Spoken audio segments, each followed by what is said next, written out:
안녕하세요. 끝까지 보시면 유익한 정보를 얻어갈 수 있는 도움 뉴스입니다. 구독과 좋아요, 알림 설정도 부탁드립니다. 이번 지원금도 놓치지 마세요. 대상도 확대되었고 지원 금액도 작년보다 많이 늘었습니다.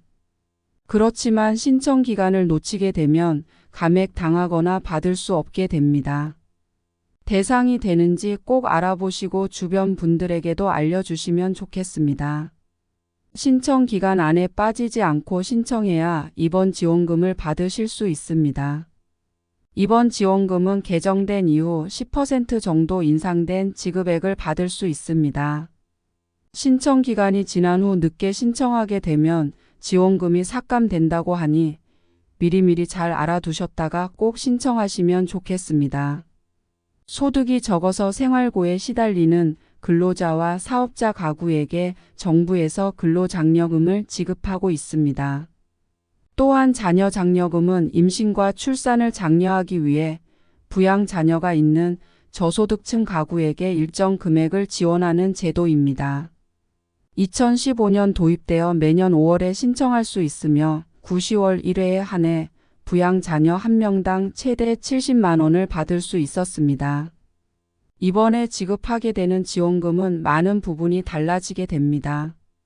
끝까지 시청해 주시고 참고해서 늦지 않게 신청하시는 게 좋겠습니다.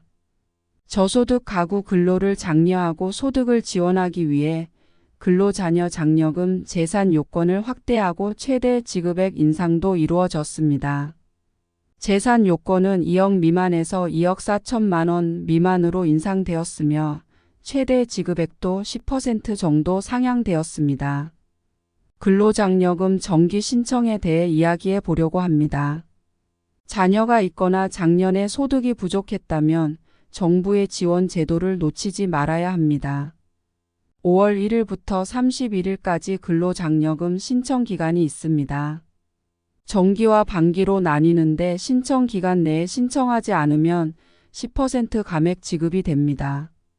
그리고 6월 1일부터 11월 30일까지는 신청이 가능하지만 10% 감액이 될 수 있다는 점 기억해 주세요.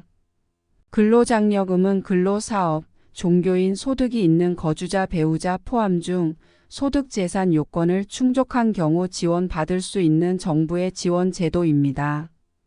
이제 근로장려금 지급을 받을 수 있는 기준에 대해서 알아보도록 하겠습니다. 먼저 단독 가구의 경우 배우자 부양자녀 70세 이상 직계존속이 모두 없어야 하며 총 급여가 2,200만 원 이하여야 합니다.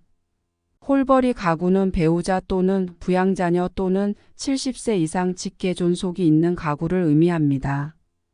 배우자가 있는 경우 신청자 또는 배우자의 총급여액이 300만 원 이하여야 하며 연간 총소득이 3,200만 원 미만 소득 조건을 충족해야 합니다.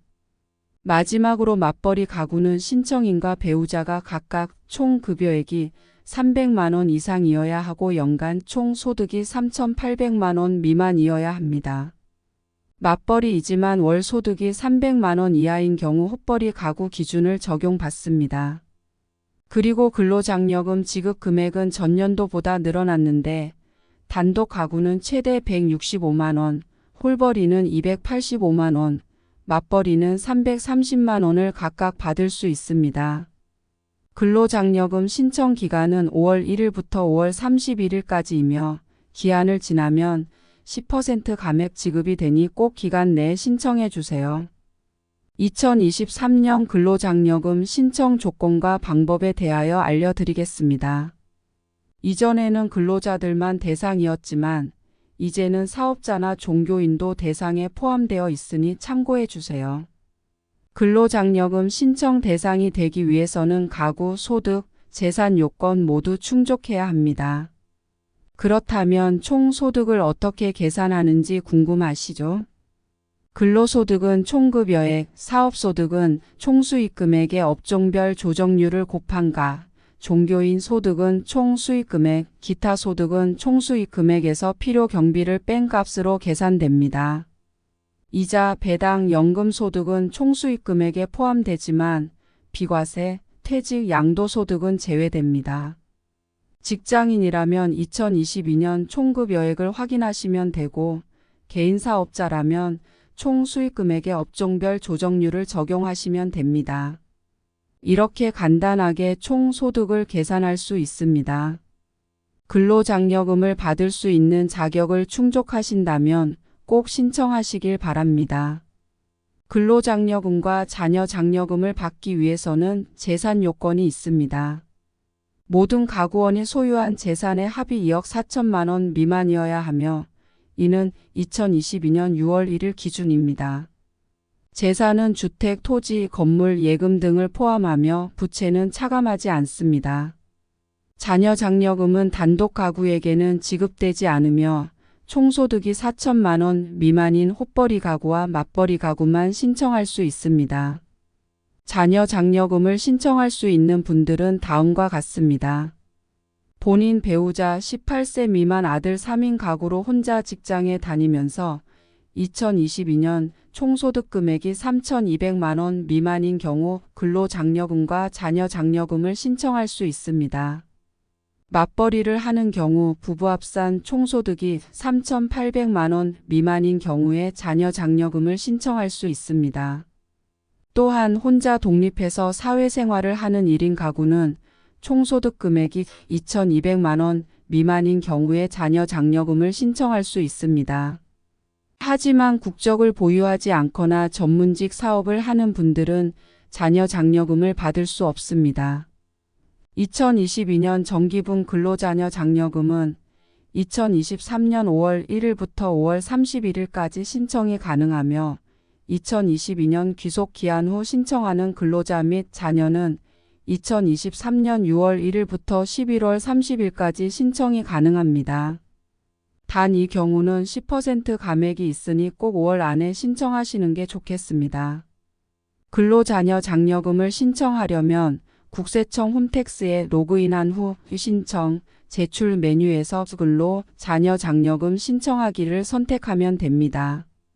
그리고 간편 신청하기 버튼을 클릭하면 신청 요건 확인 후 계좌번호와 연락처를 입력하면 됩니다. 이렇게 간단한 순서대로 진행하면 쉽게 근로자녀장려금을 신청할 수 있습니다. 하지만 홈택스 진행이 어려운 경우 동사무소나 주민센터에 필요한 서류들을 휴대하여 방문하면 직접 신청 및 안내를 받을 수 있습니다. 이상으로 2023 근로장려금 조건과 신청 방법에 대해 알아보았습니다. 많은 분들이 지원받을 수 있도록 신청에 참고해 주시기 바랍니다.